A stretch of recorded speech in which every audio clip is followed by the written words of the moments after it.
19世纪，美国引进野猪狩猎取乐，200年后，野猪们发起了报复，他们夜袭美国公墓、刨祖坟，冲进军事基地，撞废1500万美元战机。美国为什么对泛滥的野猪束手无策？200年前，人们为了消遣，将欧亚野猪引入美国，但勇猛的野猪显然不满意这样的命运，所以他们逃跑了。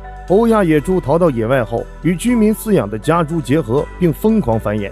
虽然新出生的野猪血统不正，但战斗力依旧强横，已经占领了美国的39个州，被当地居民称为超级野猪。现在，野猪在美国泛滥成灾。据媒体报道，这些野猪晚上曾到美国德克萨斯州一处公墓觅食，将很多公墓的地皮刨起来老高。一时间，公墓闹鬼的传闻甚嚣尘上，直到后来发现是野猪作祟，才渐渐平息。野猪除了晚上会出来搞事情，白天也没消停。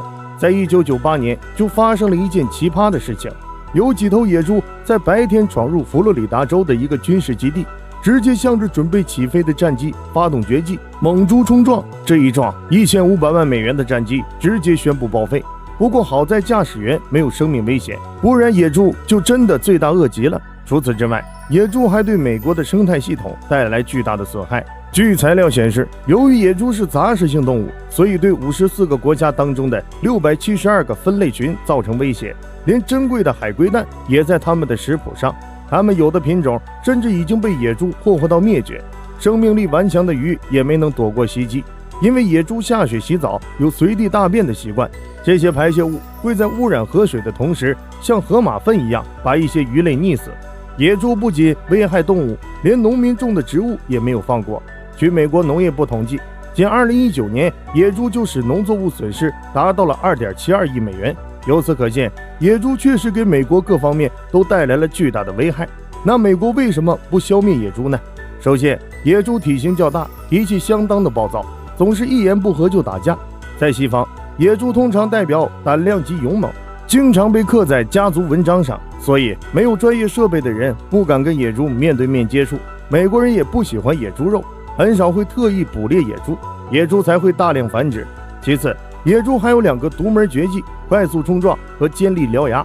这2门绝技让人不敢近战，只敢远攻。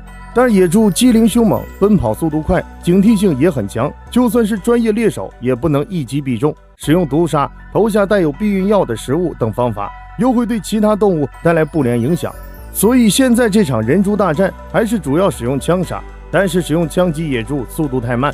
美国政府曾经派出军用直升机扫射野猪群，以此控制野猪的数量和规模。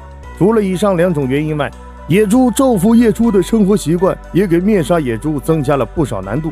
野猪是夜行性动物，在受干扰的地区通常只在夜间活动，白天12个小时都在隐蔽的地方睡觉，晚上才外出觅食，所以要射杀野猪也不容易。最后，野猪繁殖速度和幼崽成活率都很高，繁殖期的野猪1年可以产2胎，每胎4到12头幼崽，而且小野猪出生的头1年体重能增加100倍，生长速度极快，人们稍有松懈就会大量繁殖。此外，野猪也具有重要的经济科研价值，不能全部消灭，而要合理控制野猪的数量是很难的事情。